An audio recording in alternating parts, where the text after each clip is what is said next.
व्यास जी के पूछने पर सनत कुमार जी ने कहा, महर्षि, रणभूमि में आकाशवाणी को सुनकर जब देवेश्वर शंभू ने श्रीहरि को प्रेरित किया, तब वे तुरंत ही अपनी माया से ब्राह्मण का वेश धारण करके शंखचूड़ के पास जा पहुंचे और उन्होंने उससे परम उत्कृष्ट कवच मांग लिया। फिर शंखचूड़ का रूप बनाकर वे तुलसी के घर की ओर चले। वहां पहुंचकर उन्होंने तुलसी के महल के द्वार के निकट नगाड़ा बजाया और जय जयकार से सुंदरी तुलसी को अपने आगमन की सूचना दी। उसे सुनकर सती साध्वी तुलसी ने बड़े आदर के साथ झरोखे के रास्ते राजमार्ग की ओर झांका और अपने पति को आया हुआ जानकर वह परमानंद में निमग्न हो गई। उसने तत्काल ही ब्राह्मणों को धन दान करके उनसे मंगलाचार कराया और फिर अपना श्रृंगार किया। इधर देवताओं का कार्य सिद्ध करने के लिए माया से शंखचूड़ का स्वरूप धारण करने वाले भगवान विष्णु रथ से उतरकर देवी तुलसी के भवन में गए। तुलसी ने पति रूप में आए हुए भगवान का पूजन किया, बहुत सी बातें की, तदनंतर उनके साथ रमण किया। तब उस साध्वी ने सुख, सामर्थ्य और आकर्षण में व्यतिक्रम देखकर सब पर विचार किया और संदेह उत्पन्न होने पर वह तू कौन है यूं डांटती हुई बोली। तुलसी ने कहा, दुष्ट, मुझे शीघ्र बतला कि माया द्वारा मेरा उपभोग करने वाला तू कौन है। तूने मेरा सतीत्व नष्ट कर दिया है, अब मैं तुझे शाप देती हूँ। सनत कुमार जी कहते हैं, ब्राह्मण तुलसी का वचन सुनकर श्रीहरि ने लीलापूर्वक अपनी परम मनोहर मूर्ति धारण कर ली। तब उस रूप को देखकर तुलसी ने लक्षणों से पहचान लिया कि ये साक्षात विष्णु है, परंतु उसका पतिव्रत्य नष्ट हो चुका था, इसलिए वह कुपित होकर विष्णु से कहने लगी। तुलसी ने कहा, हे विष्णु, तुम्हारा मन पत्थर के सदृश कठोर है, तुम में दया का लेश मात्र भी नहीं है। मेरे पति धर्म के भंग हो जाने से निश्चय ही मेरे स्वामी मारे गए, क्योंकि तुम पाषाण सदृश कठोर, दया रहित और दुष्ट हो, इसलिए अब तुम मेरे शाप से पाषाण स्वरूप हो जाओ।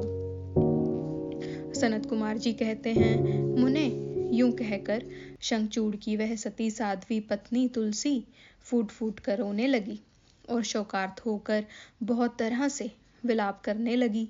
इतने में वहां भक्त वत्सल भगवान शंकर प्रकट हो गए और उन्होंने समझाकर कहा, देवी, अब तुम दुख को दूर करने वाली मेरी बात सुनो और श्रीहरि भी स्वस्थ मन से उसे श्रवण करें, क्योंकि तुम दोनों के लिए जो सुख कारक होगा वही मैं कहूँगा। भद्रे, तुमने तप किया था, यह उसी तपस्या का फल है, भला वह अन्यथा कैसे हो सकता है, इसलिए तुम्हें उसके अनुरूप ही फल प्राप्त हुआ है। अब तुम इस शरीर को त्याग कर दिव्य देह धारण कर लो और लक्ष्मी के समान होकर नित्य श्रीहरि के साथ विहार करती रहो। तुम्हारा यह शरीर जिसे तुम छोड़ दोगी नदी के रूप में परिवर्तित हो जाएगा। वह नदी भारतवर्ष में पुण्य रूपा गंडकी के नाम से प्रसिद्ध होगी।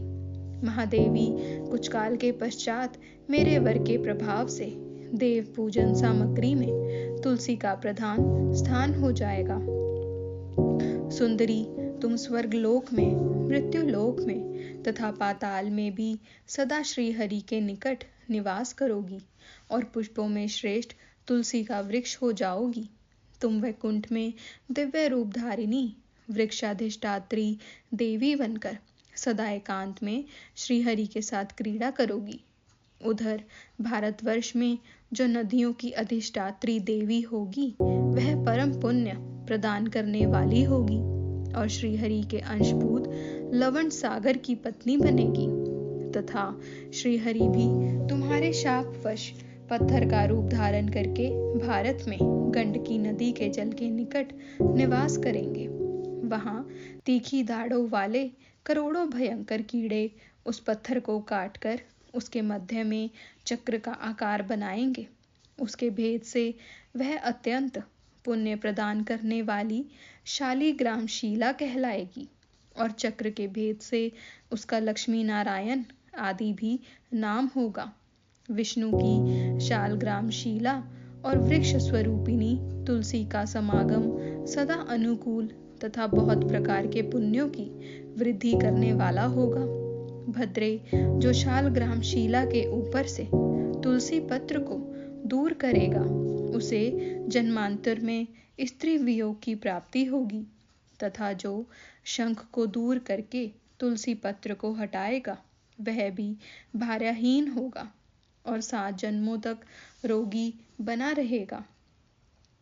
जो महाज्ञानी पुरुष शालग्राम शीला, तुलसी और शंख को एकत्र रखकर उनकी रक्षा करता है, वह श्री हरि का प्यारा होता है। सनत कुमार जी कहते हैं, व्यास जी, इस प्रकार कहकर शंकर जी ने उस समय शालग्राम शीला और तुलसी के परम पुण्यदायक महात्म्य का वर्णन किया। तत्पश्चात वे श्री हरि को तथा तुलसी को आनंदित करके अंतर्ध्यान हो गए। इस प्रकार सदा सत्पुरुषों का कल्याण करने वाले शंभु अपने स्थान को चले गए। इधर शंभु का कथन सुनकर तुलसी को बड़ी प्रसन्नता हुई। उसने अपने शरीर का परित्याग करके दिव्य रूप धारण कर लिया। तब कमलापति विष्णु उसके साथ लेकर वैकुंठ को चले गए। उसके छोड़े हुए शरीर से गंडकी नदी प्रकट हो गई और भगवान अच्युत भी उसके तट पर मनुष्यों को पुण्य प्रदान करने वाली शीला के रूप में परिणत हो गए। मुने, उसमें कीड़े अनेक प्रकार के छिद्र बनाते रहते हैं। उनमें जो शिलाएं गंडकी के जल में गिरती हैं, वे परम पुण्य पद होती हैं, और जो स्थल पर ही रह जाती हैं, उन्हें पिंगला कहा जाता है, और वे प्राणियों के लिए संतापकारक होती हैं।